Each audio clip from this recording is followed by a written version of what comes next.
Good. Russia. Do you come a bit closer, or are you happy there?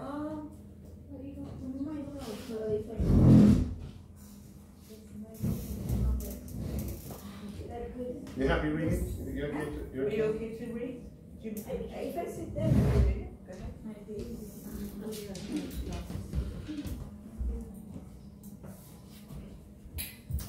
When your discussion partner asks a question, first reflect back as described above. Then, instead of starting to answer the question, ask, do you have a light on your own question? This useful tip evolved from Principle 8. Assist each other's understanding, by example, empathic, active hearing. At first, some devotees find this useful tip strange, but it's amazing how often we actually get a light on our own question when given a chance. And when the answer comes to us, comes from us, it's much more powerful and convincing. Obviously, if we won't have a light to our own question, we can say so, and our discussion partner can then offer their light. Did Srila Prabhupada or any Acharya do this? In answer to this doubt, I would like to point out that when we ask a question to our spiritual master, that's very different from asking a question to another sadhu. A discussion is among sadhus who may not have accepted each other as a guru.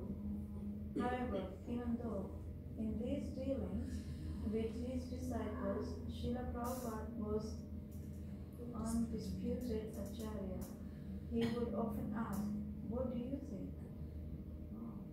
This is very similar to saying, do you have a light on your own question?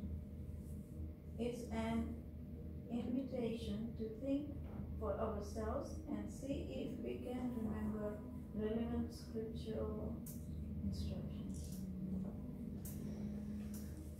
It's a long bite. It's a long bite. But do you want to say any bit of it? Yeah. It's a general point. What's the general point? Yeah, okay. Well, what I understood from this is that in our discussion, we may have some questions. And if we do have, we ask a question. And if our partner has a question and they say the question, we should reflect back first the question and then ask them if they have light on their own question. Yes. And if they don't, then if we have, then we can offer one. Very nice. And asking to a spiritual master is a little bit different. And but in case of Srila Prabhupada, he often said the same thing. What do you think? Look up that phrase And from this conversation. What do you think? He comes up. He says it back. Yeah. What do you think? so then, in other words, he's saying that, oh, do you have a light to your own question? And this is actually good to see if we remember some scriptural injunctions regarding our question. Very well. That's good. Very nicely reflected back. Thank you. Is this yours or mine? It's mine, yeah. But here it's different, and there's something. That if we ask our spiritual master, he may give us the answers. But we're not each other's spiritual masters, we're sadhus. So it's nice to give each other a chance to first speak. It's not like there's one higher and one lower between us. We're all the same platform. It's how teaching people how to think, not what to think. Because like when we give the answers, find your own answers. Quite often find your own answers by thinking about it very carefully. And Krishna helps from within. And once you've articulated your doubt as well, because often we have doubts, I'm not sure what the doubt is, it's just something troubling us. And then we articulate it, and then we can come to a solution of our own answer. 9 times out of 10, I think, isn't it? The person with the doubt, will come up with the answer.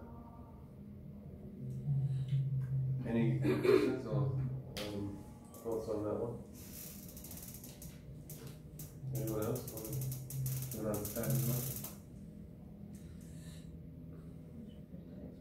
Yeah, number 9.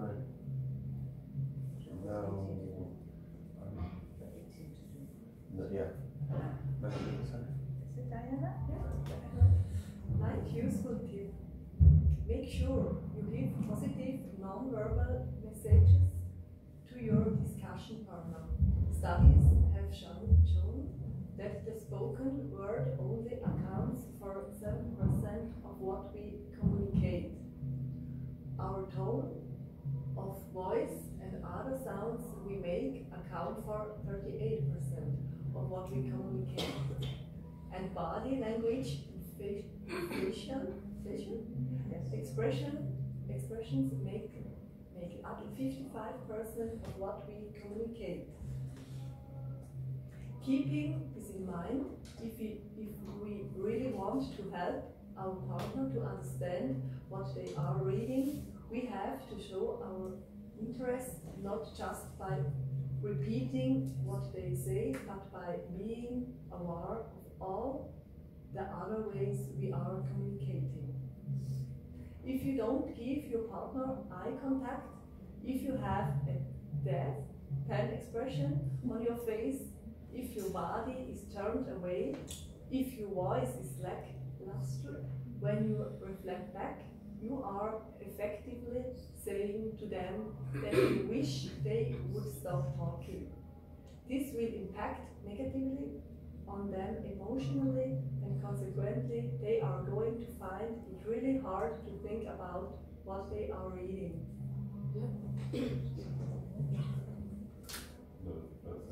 Okay, no, this one. Oh, this one. I'm going to get someone else to read, so that, because it's a long one, this one. Janty, do you want to read more? Summary of do's and don'ts. Summary of do's and don'ts of a helpful discussion partner. Do. Give eye contact to the person you're understanding. Have your body turned towards them. Try to smile. Speak with an interested tone of voice. Don't.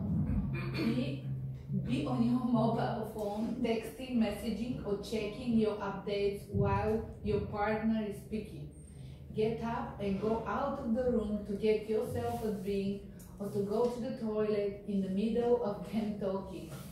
Look like you're struggling to keep awake, or worse still, actually fall asleep. And that's not exhaustive. There's so many other things we could do that we should do, and so many other things we could do that we should do. So what's the main point? And we're going to do a little exercise with this one. We're going to do a few skits between us. What's the main point? Who would like to come in? Do you want to reflect back the main point?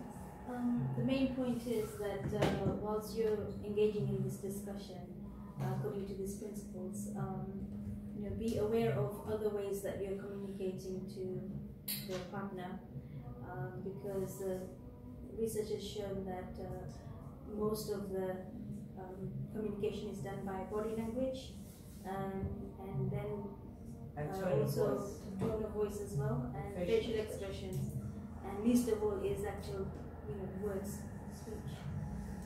Perfect. I'd like to do a little experiment. So I'm going to get you volunteering in pairs. I'm going to tell you to say exactly what you're going to say to the other person, but I'm going to tell you privately what you're going to communicate to them with your non-verbals. Okay? So the first phrase, the first skit is going to comprise of these words. Haribol, it's so nice to see you. And the other person is going to say, Haribol, you haven't changed at all. Okay? Now we're going to say that with different body language and tone of voice. I'm going to see if you can see what the person is really communicating. Okay? So, do you want to volunteer 2 at a time? Go ahead. Anyone want to volunteer? So, this is, who wants to be the person who says, Haribol, it's nice to see you? Okay. So you go out, and I'm going to come back when I say it. And you're going to say, oh, Haribol, you haven't changed at all. Or Haribol, you haven't changed at all. Okay. I want you to convey to her you don't like her.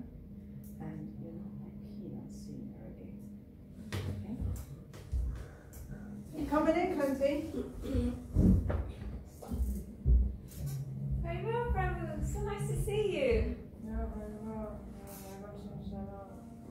How did that make you feel? Concerned for her. Is she okay? Okay, now go out, you come back in again.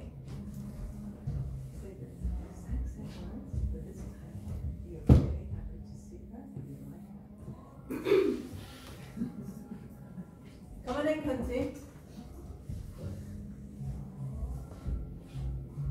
Hare Krishna, Prabhu. So nice to see you. Oh, Haribol, you haven't changed at all.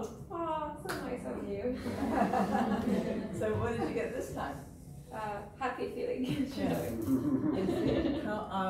We're going to try with 2 other people. Thank you very much. You did really good. 2 other people, please. I want 2 of the men try Oh, that. no, I knew you were I can't do this. Come on, Robin. They always try and get me this place. No, be aware of their body language. Can I do the, I'll go out. Oh, you're terrible. No, we're going to do another phrase. Okay. Okay. Okay, we're going to do another phrase. We're going to say, okay, so, Haribol Prabhu, what's going on with you? What's going on? What have you been up to recently? Okay, got it. And you're going to say, oh, not much. Okay. Okay. So Shiva Prabhu, what are you going to think to him? This is none of his business. Once you've already asked him, you don't want to talk to him. Coming in. Oh, hey, how you doing? What's been happening? Not much. Oh. Okay, well. So what did he make you feel like? Well, I was up there, I got myself all pumped up and I just went, boop.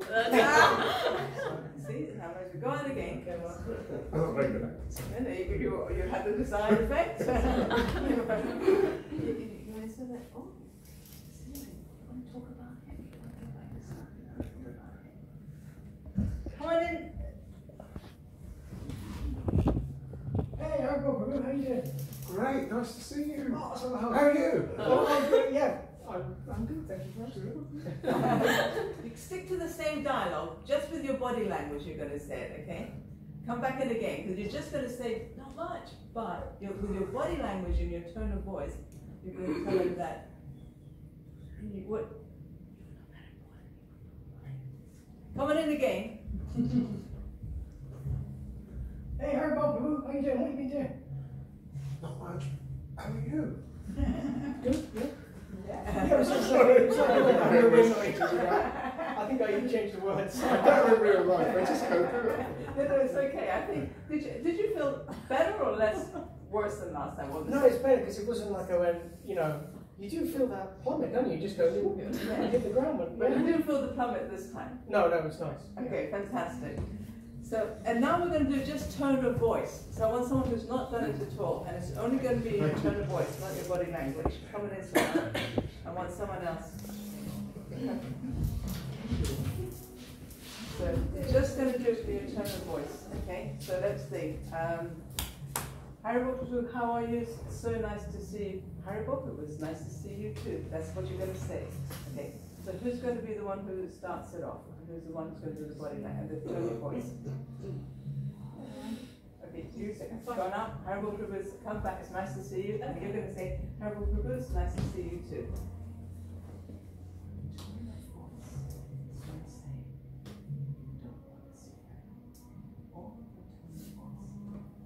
Can we do that?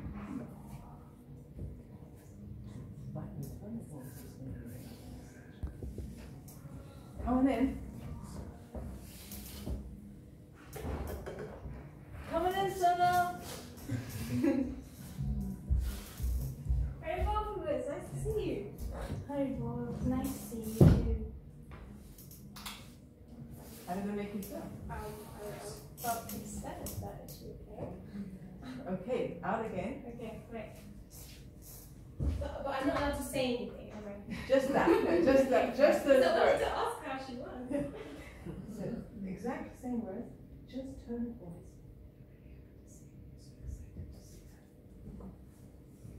Come on in.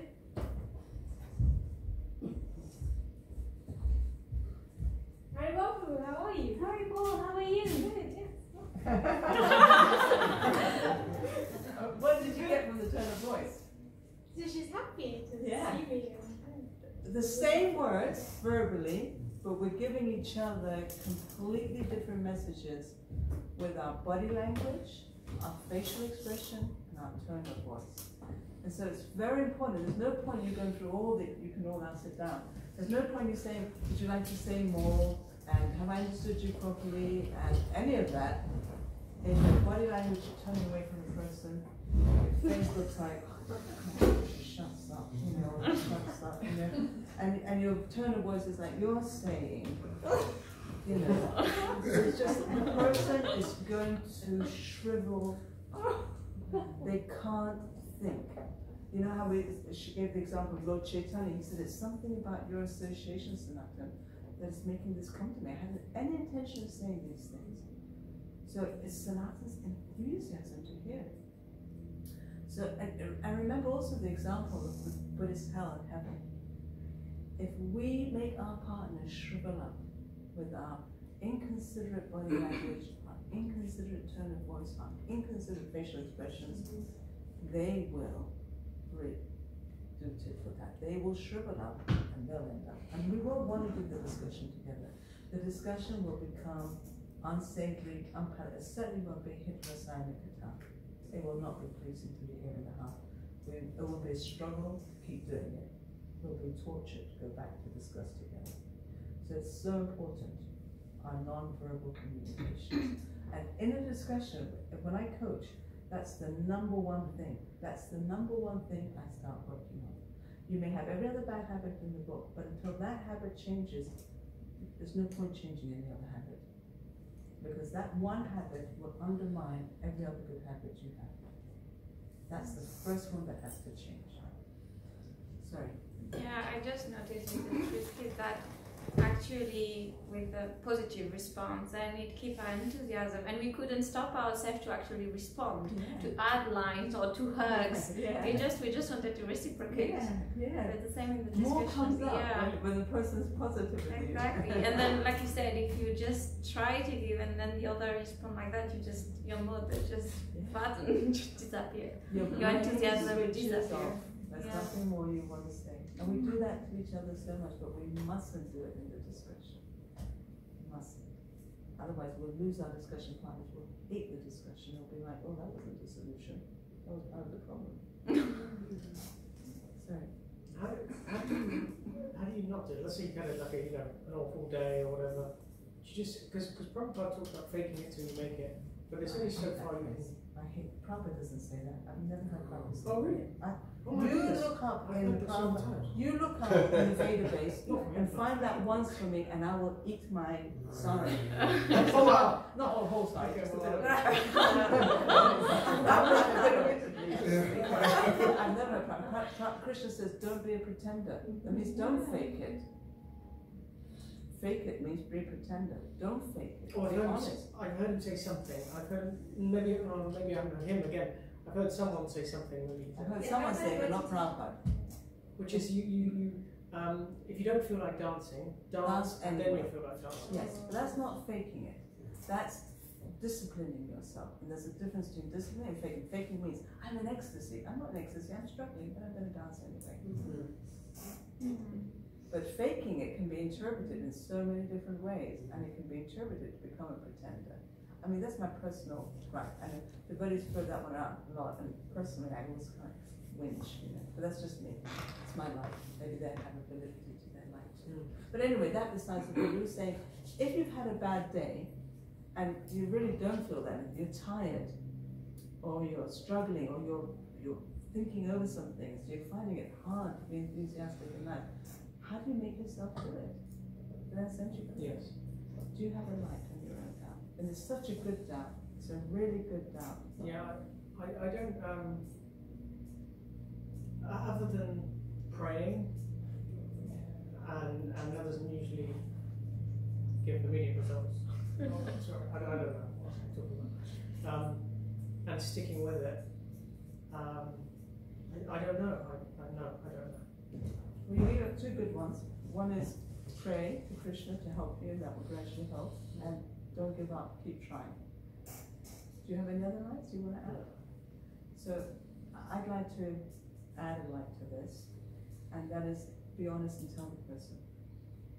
Say, I'm struggling today because I had a really bad day at work. Someone says something to me, I think, please forgive me. Don't let the person think it's them. And in married life, between same sexes, we do it less. Like women have similar mentalities, so women will be always very kind of like, oh, it's so nice, we're very encouraging with each other. And men, you have similar moods, you know, so you're all manly and you don't need this kind of thing so much. You don't. But between husband and wife, it's a big issue because the woman needs the emotional response, and a man is often preoccupied with something else on his mind. And rather than pretending he's not preoccupied, when he sees that the person says there's something going wrong, what's going on? Am I boring you? Did I say something wrong?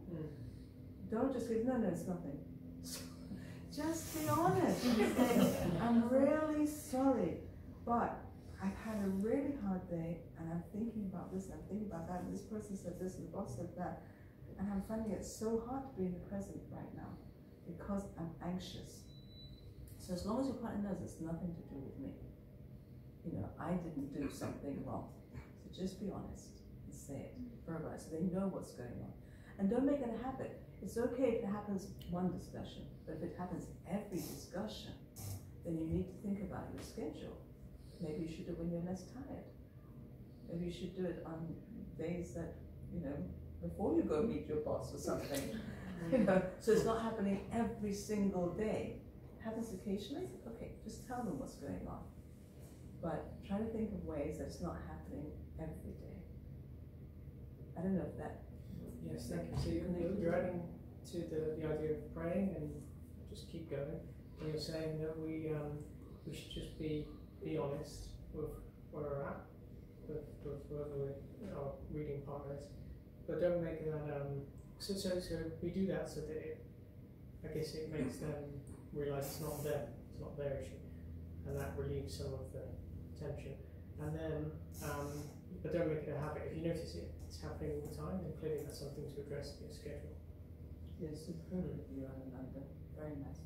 You see, we're what do you call it? Using these habits, even in this, we're trying to role model it for you.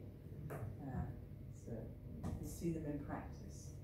You understood perfectly, people. Thank you so much. So I have nothing else to say on this one. Unless anyone else does. That was a perfect question. We'll leave the video. Yeah, we'll leave the video because we just illustrated it. We'll go for 10. Go up to 20. Did you read the last one? You asked me to read do's and don'ts. Oh yeah. Oh, yeah. Thanks, thank you. 10 useful tips. After both of you have finished your understanding of Srila Prabhupada's sentence, it's time to respond. A response must start with a question. Don't just start sharing whatever comes to mind. This is called mind mapping, and it's the best way to take the discussion off on a tangent. We will never open the honey jar of Srila Prabhupada's books if we go off on tangents. To open the honey jar, so to speak, and fully benefit from Srila Prabhupada's purpose, we must ask purposeful questions. If there are no questions, just do your understanding of the next sentence. Don't put that in your own words. Yeah, no.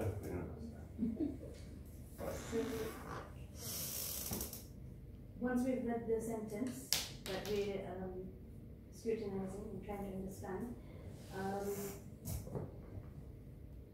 we have to try and respond by sharing what we understood Srila Prabhupada said, and follow these tips in the discussion.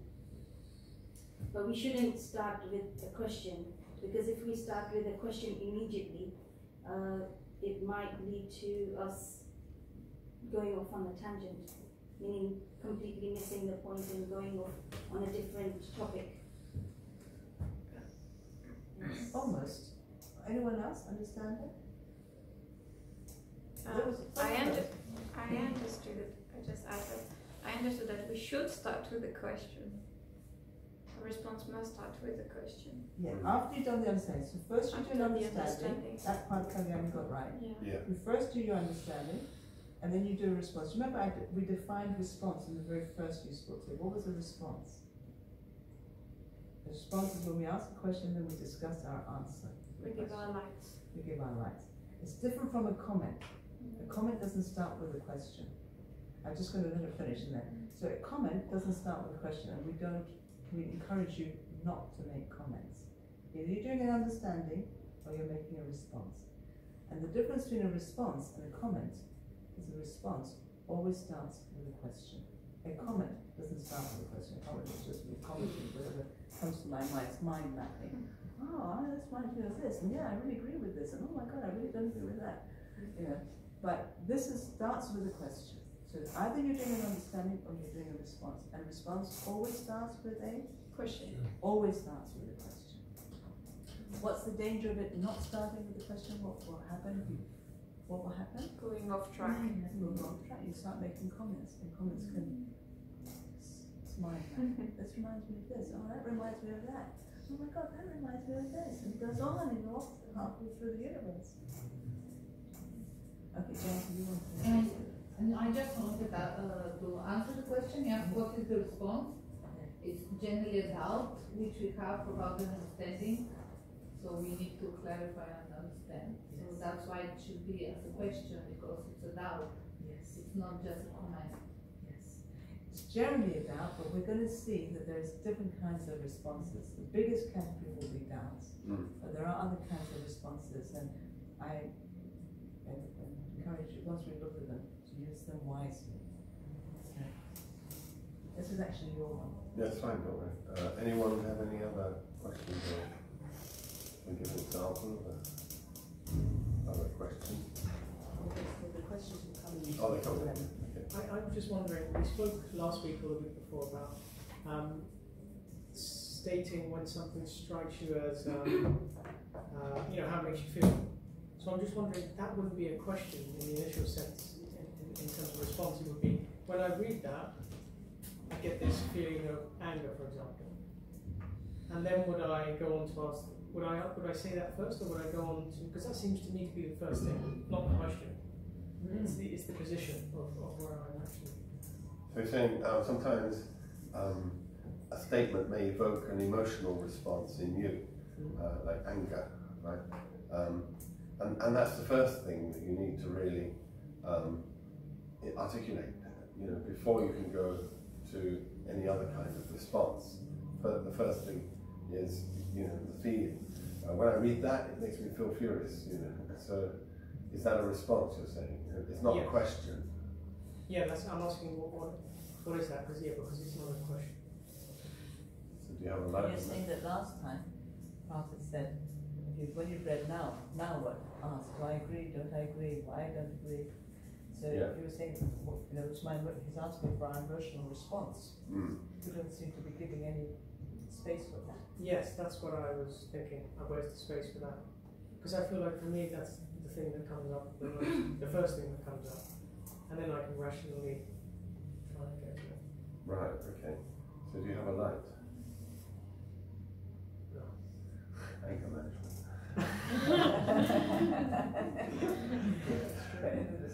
Didn't you mention this last week? I think you mentioned. Yes, I did. What did we say? Oh. No. Sorry, it was really good. I've written it down, but my response, my wife had a different response, but mine was that introspect, you know, if it's making me angry, then it's obviously I have a doubt. It's challenging me in some way. So, you know, it's your opportunity now to think about that. Why is it provoking this response in me? You know, because it's a secondary thing, anger, and it arises from usually something's being frustrated. So Prabhupada's challenging something. You have an attachment, you know, that is now being challenged by the statement that what you've understood is Prabhupada to be saying. So you're like, wow, how can that be right? You know, okay.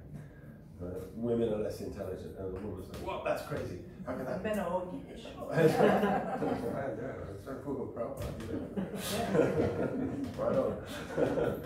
But actually, it has to be properly understood, right? You know, so the thing is, getting to that point of, you know, what is it that's touching, pressing my button, you know, and then articulating that. It's a doubt. It's an attachment. An attachment is, you know, a doubt you have in the philosophy. You're hanging on to something because you're not sure, you know, that I should let it go. And he's telling you why, and you're finding you're resisting that. So it requires some inner work.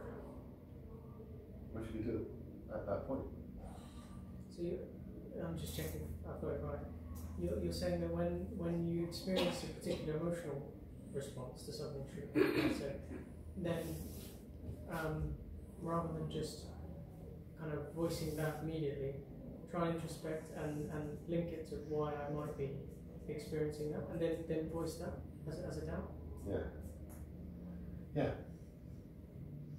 You know, like I think for many women, the statement when they read on the page, women are less intelligent than men, is going to make them often like, you know, wow, how can that be true? And so that you know, the emotive response is one of anger or bewilderment or something. But you know, turn it into a question. Well, you know, I don't understand why Prabhupada's saying that, because why is Prabhupada saying that? Because as I understand it, women can outperform men at colleges. You know, they often get higher marks, and you know, they frequently do better in the A levels or degrees or whatever it may be, or you know, just generally, you know, whatever. And then you have something to work on. Okay, so then the other person can understand you, you know, and you can gradually try and get to a deeper understanding of Prabhupada's words. Does that make sense? Yes, so the aim is to form a question out of the doubt so that we can both make something of it rather than just stating it. That doesn't really help so much in and of itself. Yeah. I'll throw the book across the room. I do have a response if that's okay, unless you have anything else. No, please do.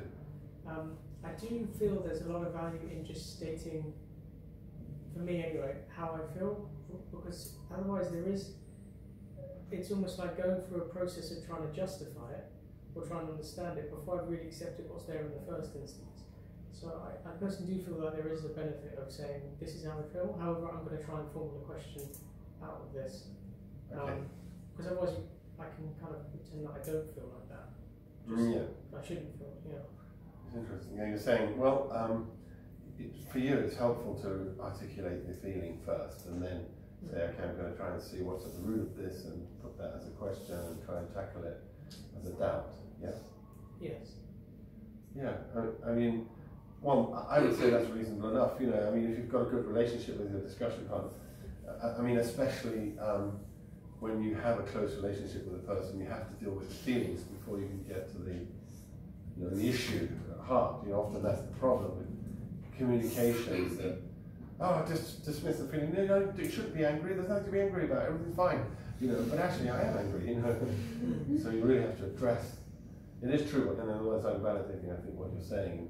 You know, you do have to address it at that level first, empathize with the feeling, and then maybe that'll help them to form the question. Yes. So maybe it will help to, by actually expressing the feeling, Yeah. help to formulate the question. Okay. Yeah, that's what. Yeah, so there is a place then, in other words, you can first of all express, well, that made me feel really angry, you know, but I'm going to try and turn it into a response, and then the other person can say, okay, so you're challenged by that, you feel angry, you know, and you're going to see why it is that it's feeling that way. Thank you. May I say something to that too? I totally agree with everything that's transpired between you so far, but I just want to add something. One of the reasons we say, started with a question, is if we don't say that, if you're not realizing that you've got to get it to a question, we can carry on the feeling level forever, and it becomes really non-constructive. Like, you know, I understand your feeling, and would you like to say more? And then it's more about the feeling. And it's like, yeah, and this happened to me, and this happened to me, because that's why I feel so bad. take it away from the feeling as fast as you can to a formulated question. Because if we were, especially women, can really get off on one when we go emotional. And we do, our emotions have got to be validated. And, you know, men and women's, and really directing this a bit to grihastas, or those who will be grihastas, they think very differently. Men are very like fast, terse, get it on, concise, and women are exploring here, there, and everywhere. And if we use that dynamic correctly, we will both benefit. If we use that dynamic incorrectly, we'll both be frustrated, like anything. So if we don't say start with a question, and like for example the women's issue, if we were just allowed to say whatever I want to say, I can go into a whole history about why I'm so angry about that statement, and my husband would be spending 10 sessions listening to my feelings about that statement. But okay, I admit, I find it really annoying or really hard to swallow. Now let me see if I can put that into a question. Because the question is not turning into something constructive. Otherwise it can become very what's the word? Self-indulgent. Very, very self-indulgent. So that's why we think, okay, acknowledge your feeling, but move it off that as fast as you can to something constructive. So question. Okay, so acknowledgement of feelings is okay, if necessary, but then do something constructive, move it on to a question. Yeah, don't just kind of speaking about your feelings, because your poor partner's got to understand everything you say. And ask you if you'd like to say more. It's like opening Pandora's box of feelings. Thank you. Thank you, you're so perfect. Anything else? Anyone else? Let's go on then. Number 11. To make sure our question keep us on track, we limit them to 5 categories of question. These 5 categories of question encompass principle 10, 11 and 13. These questions are tools that we can use to excavate the deeper meaning and application of what we read. Like any tool, we should use them only when we need them. We don't need to ask the question if doing so doesn't help our assimilation. The 5 categories of questions are: 1. Do you have any conclusion about the literal meaning of a sentence? That is to say, are there any words I don't fully understand, or do I find the sentence structure confusing? This is an important question, because if we don't understand the literal meaning, we will not be able to extract any useful knowledge from the sentence. This question is directly linked to principle 10. We always have a dictionary at hand during our discussion.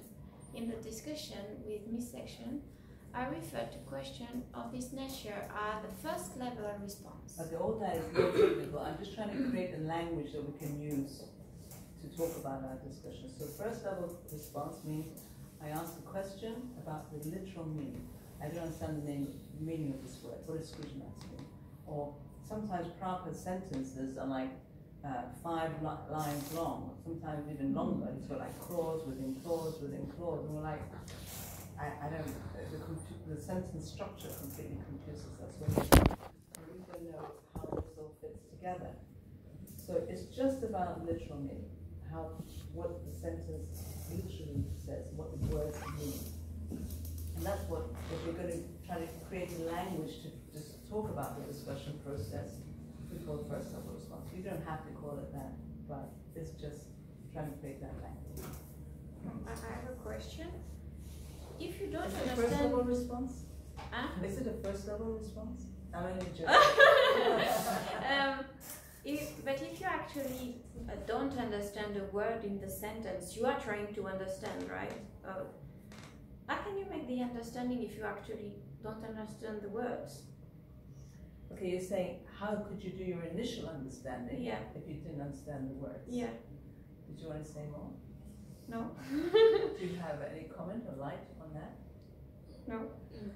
My line would be, we don't understand in 2 different ways. One is English is not your first language and you really don't understand, in which case look it up before you do your understanding. Another is, we do understand because English is our first language, but we may not understand all the nuances of the word. And give an understanding, like one should be callous towards one's family members. Well, I have an understanding of the word callous. I think it means a little harsh, a little uncaring. So I can give an initial understanding without looking at the word. But when it comes to the first level response, I want to see if there's any other nuances to that word that I'm not getting, because my understanding, I've got basic problems with it. It's probably saying we should be unkind to each other. Is there any other nuance to that word that I'm not getting? So if English is your second language and you have no clue what the words mean, look it up. If English is your first language and you do have a rough idea, do your understanding and then leave this question as a response where you're going deeper into the meaning of the word. Okay, so you are saying that if you actually have no clue about the meaning of this word, do look it up first, Yeah. and then do your understanding. But if you actually have some definition or meaning for this word, use it even if it's kind of rough and not so precise. And after, precise it later. Perfect, you understood perfectly. Hey, Tony, you're getting so good at this. Just practice. Fantastic. Did you want to say something else? So the next kind of question. These are fun, and remember they're tools. That like an archaeologist's excavation tools. You have it takes a little bit of superficial guidance to realize I don't need every tool every time. You may need every tool in some sentences, but don't just use the questions for the sake of it. Only use these questions when you need them to excavate the meaning of the sentence. I do sometimes feel like a transcendental archaeologist when we're discussing practice work. I really feel that we're excavating for treasures. But use them wisely. Don't just use them because you have to ask a question. Continue or The next person, maybe. another? If we have properly understood the literal meaning of the sentence, the next question is, do I have any doubts, confusion, or misgivings about what I have understood? This question is directly linked to Principle 11. In the Discuss with Me section, I refer to questions about this nature as a second level response. So second level response is just a vocabulary I'm trying to create that we can talk about our discussion process. The second level response is when I say, do I have any doubts or confusions? The question that Janet did. This will be the bulk of your questions. Or misgivings, or confusions. Like you may have read, Prabhupada said one thing here, and then he's writes something which seems to contradict himself. You think, well, that's confusing. Over here he says that, and over here he says this. You know, I don't get it. He seems to be contradicting himself. That's a confusion. And misgiving is like be callous towards your family members. I should be unkind towards. I understand to be unkind, and I think, why should I be unkind to my kids? You know, or my partner, or whatever. So that all doubt means I don't understand what he's talking about, or whatever. So all those kinds of questions come into this one. Does anyone want to say anything before we move on? Okay. Number 3. Number 3, is it you? After this, we can consider if any insights. By an insight, I mean asking if we can see any important lessons that are implied through, though not directly stated. By the sentence under discussion, I demonstrate this question in a video. In the discussion with me, in the discuss with me section, I refer to the question of this nature as third level response. Yeah, so an insight is what most devotees would call a comment, but we don't just make comments, we always ask a question, so to let our discussion partner know what we're doing. So you start with this question, do I have any insight? And then you can say your comments about an important point that is implied by what you read, but not directly stated. And I like to illustrate this. And this is one that if you're addicted to over-talking, I wouldn't do it for a while until you learn to discipline yourself. Because you can bring in anything, you can bring in things which are not important. And then your discussion partner will start getting bored and not want to discuss with you. So this has to be used very, very wisely, only for important points. Important points will make the discussion partner also think, I'm really glad he shared that, because that really added value. So keep this for important points. Other points do outside your discussion when you're eating a prasadam or wherever. and anything else that comes to your mind. This is only for important points, and I like to illustrate it. It's one such thing, an insight. So if you go to 8:16 of your Bhagavad Gita, and tell me what Krishna says in the verse.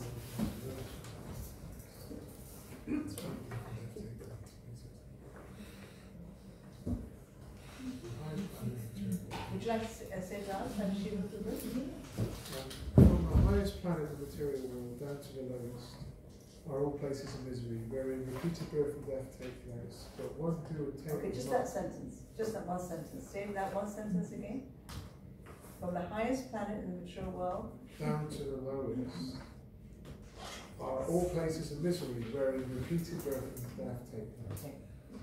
From the highest planet in the mature world down to the lowest are all places of misery wherein repeated birth and death takes place. So I'm going to do an understanding first, because we always start with an understanding. So an understanding is highest planet, I understand Prabhupada is referring to Lord Brahma's planet, Satyaloka. Lowest planet, I understand is referring to Patala Loka. And Prabhupada is saying whether you're in your Lord Brahma on his planet, or you're in an Asura down, yes? Would you like to come in, or we're just doing this? I just wanted to let you know, we booked a room from 5 o'clock onwards. Oh, we were meant to go until 5:30. All right. Yeah. Because Bhakti Rasamrita Swami is going to do the lecture here. Oh, at 5 o'clock. Yeah. Okay, we'll have to stop. We'll have to stop. We'll just finish this and then we'll go out. Okay. We'll have to continue this next week. Next week, yeah. There is another room on the other No, side. but this is Gora room, isn't it? Yeah. This is Goro. This is Gora. Okay, we'll stop. So, understanding is from Lord Brahma's planet. Lord Brahma is suffering repeated birth and death, and he's miserable because of that on his planet. And the Suras down in Pataloka, they have to suffer birth and death, and they're miserable because of that, and everyone in between is miserable because of that. So that's an understanding. Now, insight is something which is an implied lesson which is not directly stated. So an implied lesson is this. This is an example of an insight. Lord Brahma is the most powerful, the most good-looking, the most wealthy, the most knowledgeable, you name it, he's the most on this planet. And yet all his material opulences do not save him from suffering. Therefore, an implied lesson is, there's no need for me to envy someone for their material opulences. I may see another devotee who's driving a Rolls Royce, or another devotee who lives in a big house, another devotee who's got a very high status career, and I'm a nobody living in a council flat and or micro.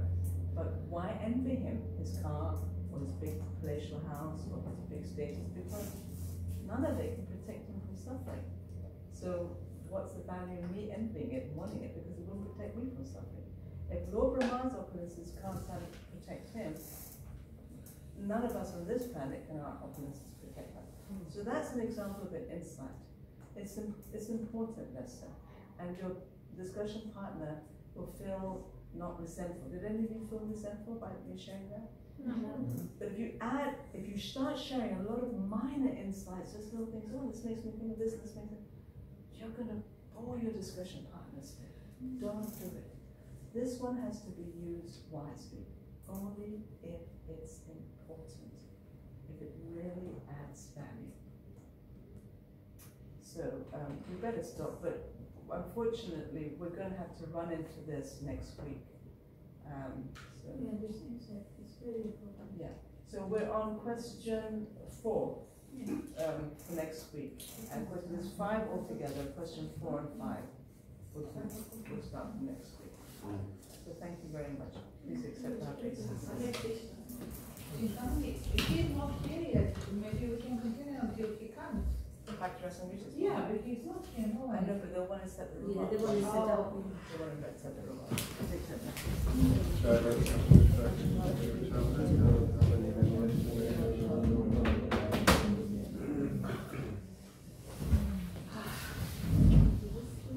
And please do hand me in your details, your sheets, how I can, if you want me to contact you, so that, I know you guys are going away, but if you want me to remain in touch with you, so we can do follow-up coaching, then I need to have contact details so we can do